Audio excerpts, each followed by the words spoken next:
The Dodge Flite-Wing, introduced in 1961, was a concept car designed to showcase the latest automobile designs. Crafted by the Gaia coach building house in Italy, it featured unique gullwing-style side windows called Flite-Wings that automatically swung up when the doors opened.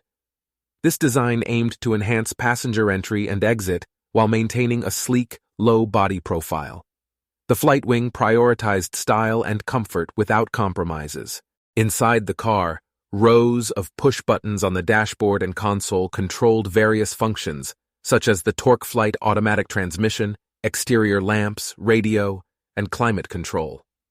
The instrument panel replaced the conventional speedometer, with a horizontal row of 13 windows indicating speed in 10th increments.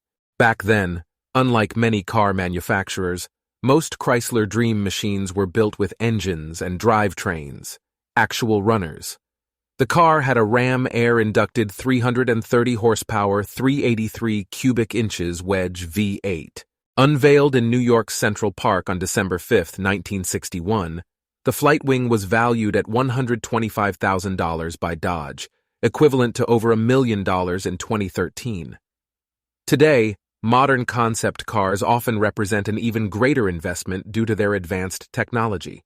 However, the purpose remains the same: to offer a tantalizing preview of future car designs.